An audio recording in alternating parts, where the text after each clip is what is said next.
Hey guys, in this video I wanna share with you 10 tips to create a great video game collection.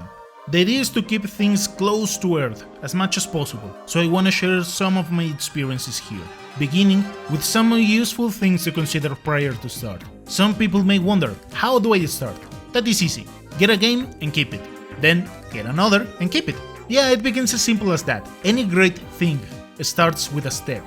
And do not compare yourself with other people, because that can be disheartening. How you're starting with just one while someone else has thousands of games. The other thing to consider is, do I have the money to sink in this hobby? Video games are a hobby, so my best recommendation is keep it as such, because first and foremost comes your health, family and priorities, and of course get the approval of your significant other, otherwise things can get heated down the line. Once those two recommendations have been said, let's begin with a controversial one. Do I go for digital or physical? Both of them have advantages and disadvantages. Let's go with digital first, just the advantages. You don't have to change games, you don't need a shelf. In case of PC gaming, after your computer reaches its useful timeline, you can assemble a new one and get all your games once again. Some people sell their digital games. In theory, they can't get damaged. It is easier to get huge discounts or free games.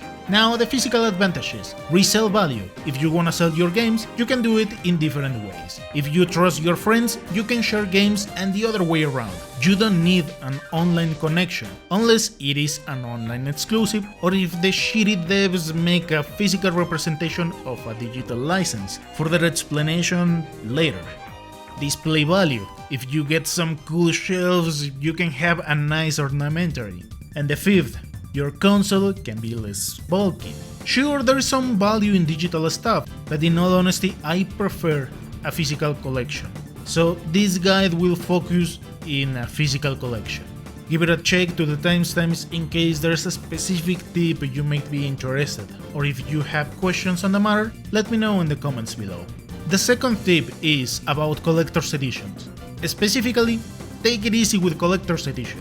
This one goes for newer games. If we talk about not so known games or unpopular ones, chances are that you can get your hands on them without that much of an issue. But for big names like The Legend of Zelda, Shin Megami Tensei, Fire Emblem, it can be hard to get your hands on them. And to give a good example of what can happen if you take it too seriously, a couple of years ago SMT5 was announced, and Atlus showed this collector's edition, so naturally people start checking where they can get them. Long story short, they were terribly announced. Once people opened the links, there were no collector's edition because they got sold in matter of minutes. Of course, scalpers took advantage of it, and within the first hours you were able to see these copies for twice the original price. Some people thought that they lost their chance, so scalped games start to get sold.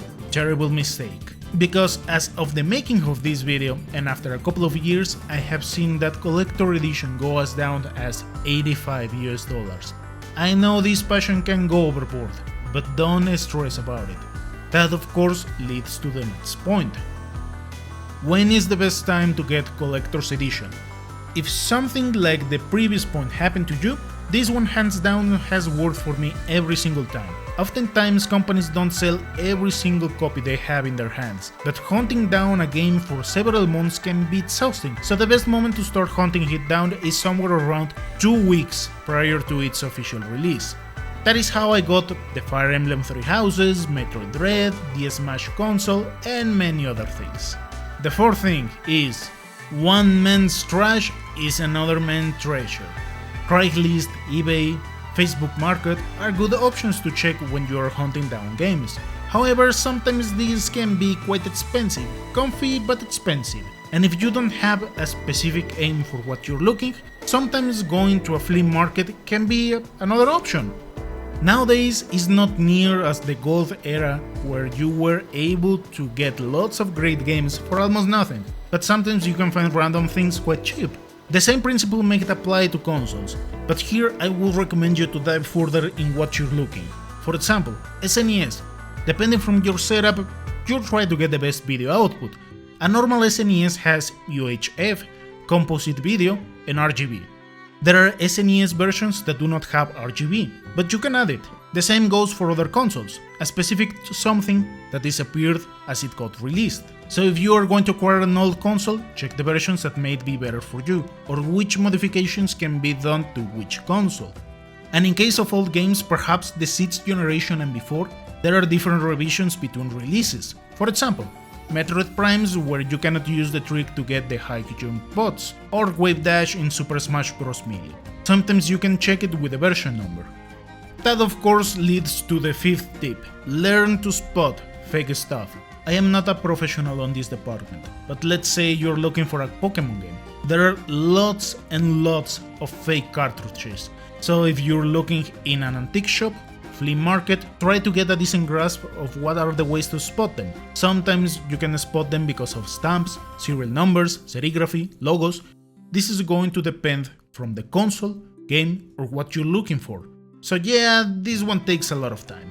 Beware that sometimes we writers are dyslexic as heck, and you can find a Resident Evil Rebel items. The 6th tip is about old video games. I know it can be hard to get some games of somewhere around 10 years ago. Wonder what happens for those over 30 years ago. Now acquiring a console sometimes is not as hard as it sounds. Let people around you know that you are starting a video game collection. Oftentimes they have consoles or games that they don't use anymore, but also they don't really dump them. And sometimes they are willing to give them for free, in some of the best case scenarios.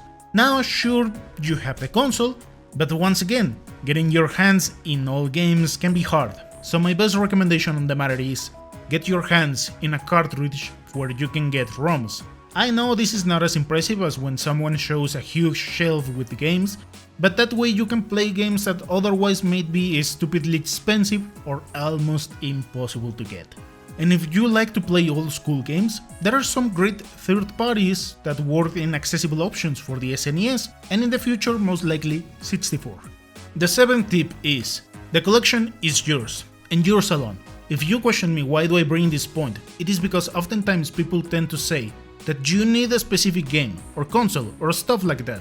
Unless you are hunting down something really specific, sure, keep doing your thing. But if you wanna have fun while starting your own collection, just focus in the games that you like the most. For example, I used to like Resident Evil and Pokemon, and after several years I have a good number of them. I enjoy them in their time, and that is for me to remember, but no one else. So if you are starting right now, with the PS4, Xbox One or whatever, it is cool. It doesn't matter if you have older games, specific stuff or unpopular ones.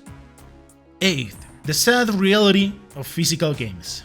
Remember the point about the physical representation of a digital license? There are video games that do not have a first version. It is not like it used to be where you get the game and that's it. More often than not, companies try to comply with the release date, but the content is just not good. For example, Pokémon Scarlet and Violet. So it definitely feels bad to get a video game that doesn't work properly.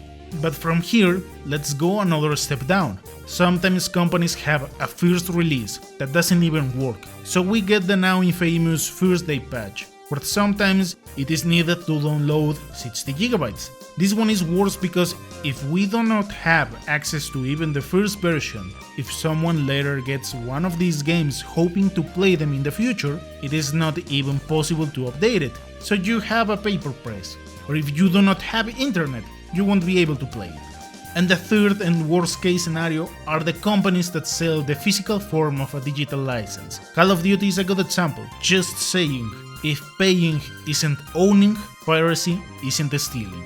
The 9th tip, when is the best time to start hunting games? This one is a bit tricky. If we go for really old games, it can be almost impossible unless we are ready to spend a lot of money. But let's say we don't want to go overboard. In my experience, the best moment is when there is a transition to a next generation. It is possible to get sealed or used games really cheap. In particular cases of games that were digital only, if they get a physical release, it is better to get them since they are announced, otherwise prices can increase substantially. In some cases, you have to wait 1 or 2 years, where games that originally cost $60 get as down as $10. But beware that if there were few copies, sometimes the price can drop a bit to suddenly skyrocket to really high prices.